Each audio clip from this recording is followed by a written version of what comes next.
All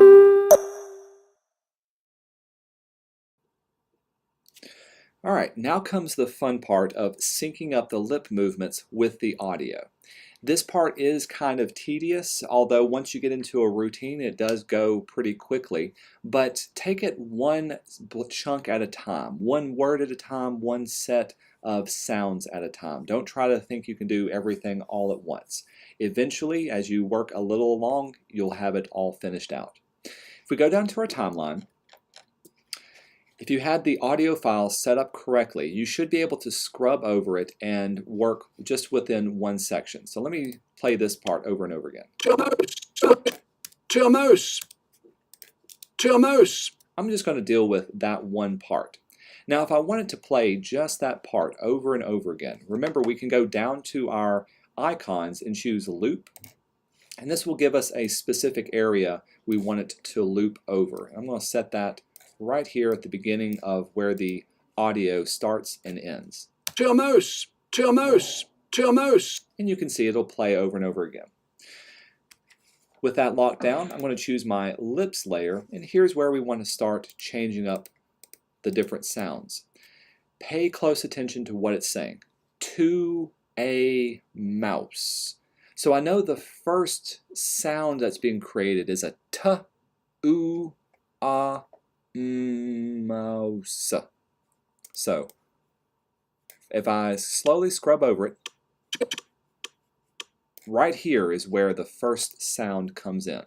I've selected that frame. Let's insert just a blank keyframe. So I'm going to go to timeline, and a keyframe is what we want. And remember, this keyframe, excuse me, not a blank one, is one of our keyboard shortcuts. And let's change this part to the T sound. I've got the lips selected, and we can go to Control click and choose Swap Symbol. And we want to swap it to the T sound, which is this symbol right here. When we say OK, it changes to that one. So as I play next, we'll scrub back over T. Ooh. Right there, to. So maybe this next frame, we'll hit a new one there. We'll hold down Control and click, swap the symbol, maybe choose the oo, to.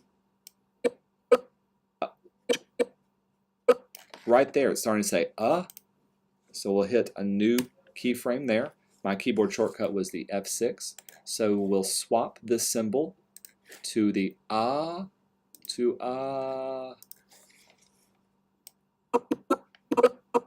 right there is where he's starting to say an mouse.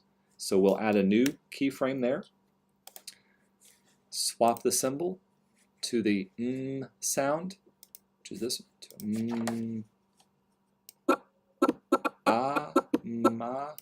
As soon as he's coming off the M, we'll swap that to an A sound again. Uh-oh. Ma. Ooh, right about here is where the oo sound, mouse. It's got a thick Scottish accent. So I can either do this oo or let's do this o. Mouse. Right here is where the S sound comes in. Make a new keyframe. Let's change this to the S. To a mouse.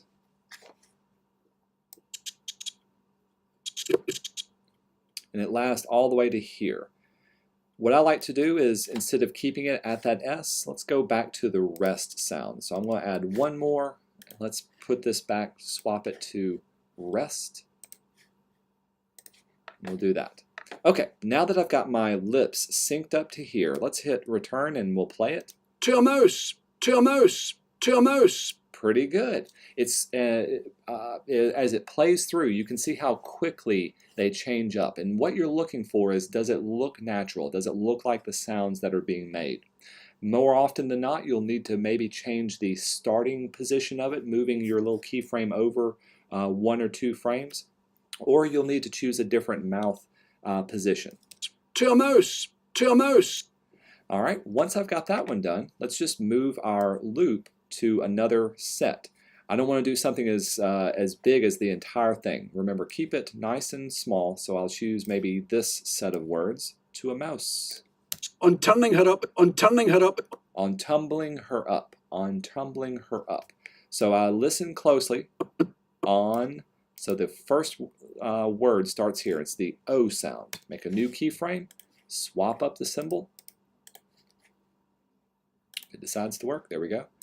For the ah sound, on, and that N instantly hits. So make a new one and change this to the N symbol.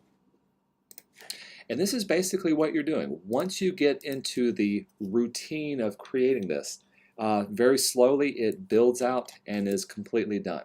It does take a little bit of time. When you reach the end of your audio over here, don't think that you have to stop at 150. Add on more keyframes. So if I wanted to add on more audio, select all of the keyframes. I'll just do it to 190. That whole row was created, and then add more blank frames right there, and this will extend out the audio. Do make sure you do it to all the different layers.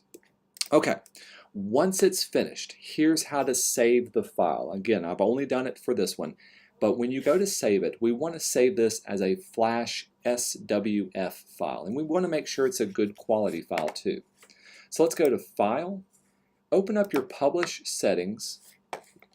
Make sure the JPEG quality is set to 100%, good quality JPEG. We also want to make sure our audio is set to high quality. For both the stream audio, we'll choose MP3. We'll set the kilobytes to a highest bit rate, and we want it to be the best bit rate. We'll also uncheck Convert Stereo to Mono. We want to keep it in stereo audio. We'll say OK to that.